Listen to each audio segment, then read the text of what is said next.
जय माता दी दोस्तों। कार्तिक मास की अनंत शुभकामनाएं। कार्तिक महात्म्य का तीसरा अध्याय।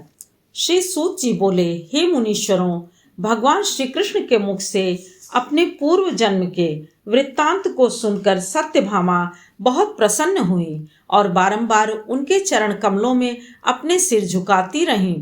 तब प्रसन्न चित्त सत्यभामा ने भगवान से पूछा, हे नाथ, आप ही इस सृष्टि और काल के नियंता हो। आप स्वयं ही काल स्वरूप हो और आपने ही काल के समस्त भागों को समान बनाया है।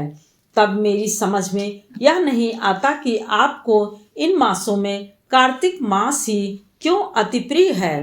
कार्तिक ही को आप क्यों सर्वश्रेष्ठ कहते हैं। समस्त तिथियों में एकादशी ही आपको क्यों अति प्रिय है। कृपया इस भेद को कहें। भगवान श्री कृष्ण बोले, हे प्राण प्रिय, तुम्हारा प्रश्न उत्तम है। इस विषय में तुम एक इतिहास सुनो। महाराज बेन के पुत्र पृथु ने महर्षि नारद से यही प्रश्न किया था। तब नारद जी ने कार्तिक मास की श्रेष्ठता का वर्णन करते हुए जो कथा कही थी वही मैं तुमसे कहता हूँ। प्राचीन काल में सागर का पुत्र शंख नामक राक्षस महाभयंकर और प्रलयंकारी हुआ। उसने अपने बल से तीनों लोकों को जीत लिया। उसने समस्त देवताओं को हराकर भगा दिया और स्वर्ग पर आधिपत्य स्थापित कर लिया। वह स्वयं इंद्र बन बैठा। उसके भय से भयभीत होकर समस्त देवता अपने परिवारजनों सहित भागकर वन की कंदराओं में जा छिपे। मगर तब भी शंखासुर देवताओं से भयभीत ही रहा। वह मन ही मन सोचता रहा कि वेद मंत्रों से युक्त देवतागण अभी पूर्णतया जीते नहीं जा सके हैं। उनको पूरी तरह जीतने के लिए उनके वेद मंत्र के ज्ञान को क्षय करना होगा। तब वह दुष्ट राक्षस वेदों का हरण करने के लिए तत्पर हुआ।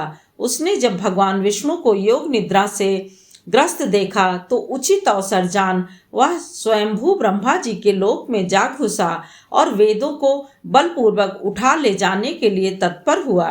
तब वेद राक्षस के भय से भयभीत होकर यज्ञ मंत्र तथा बीज मंत्र सहित जल में जाकर छिप गए।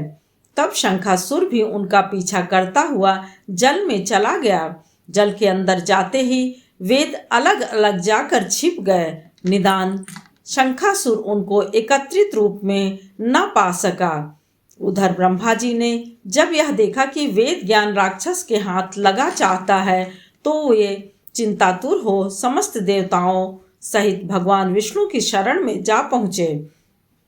उन्होंने भगवान का विधि विधान सहित पूजन किया और बारंबार उनकी निर्मल कीर्ति का गान करके उनको योग निद्रा से जगा लिया। भगवान ने नेत्र खोलकर जब ब्रह्मा जी सहित समस्त देवताओं को अपनी शरण में पड़ा देखा तो वे उनके मंगल की इच्छा से मुस्कुराते हुए बोले, हे देवताओं, मैं तुम्हारी भक्ति पूजन और स्तुति से प्रसन्न हूँ और शीघ्र ही तुम लोगों की मनोकामना पूर्ण करूँगा। तुम उस राक्षस का भय मत करो। तुमने जिस भक्ति भावना से आश्विन शुक्ल एकादशी से लेकर के कार्तिक शुक्ल एकादशी तक एक प्रहर रात्रि शेष रहते मेरी वंदना की है, उससे मैं अति प्रसन्न हूँ। जो भी प्राणी तुम्हारे समान इन दोनों एकादशी के मध्य मेरा भजन व कीर्तन करेंगे वे अपने समस्त दुखों का विनाश करके अवश्य ही मुझको प्राप्त होंगे। तुम मेरे लिए जो भी अर्घ नैवेद्य आदि लाए हो वह अनंत गुणकारी होकर तुम्हारे आनंद का कारण बनेगा। तुम चिंता मत करो। शंखासुर ने जिन वेदों का हरण किया वे सभी जल में छिपे हुए हैं। मैं शीघ्र ही उस दैत्य का वध करके उनका उद्धार करूंगा। आज से बीज मंत्र वेद प्रतिवर्ष कार्तिक के महीने में जल में निवास करते रहेंगे। मैं वेदों का उद्धार करने के लिए मत्स्य अवतार धारण करके जल में प्रविष्ट होता हूँ। तुम लोग भी मेरे साथ आओ। कार्तिक मास में जो प्राणी प्रातः स्नान करेंगे वे मेरे भक्त कहाएंगे। उनको यज्ञ का अनंत फल प्राप्त होगा। जो कार्तिक में उपवास करेंगे वे मेरे लोक को प्राप्त करेंगे। यम उनको कोई त्रास न देगा। वरुण प्रसन्न होकर उनकी संतति में वृद्धि करते रहेंगे।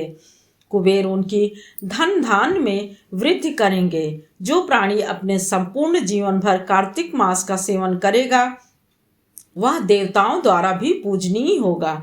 तुम लोगों ने मुझे कार्तिक शुक्ल एकादशी को उठाया है।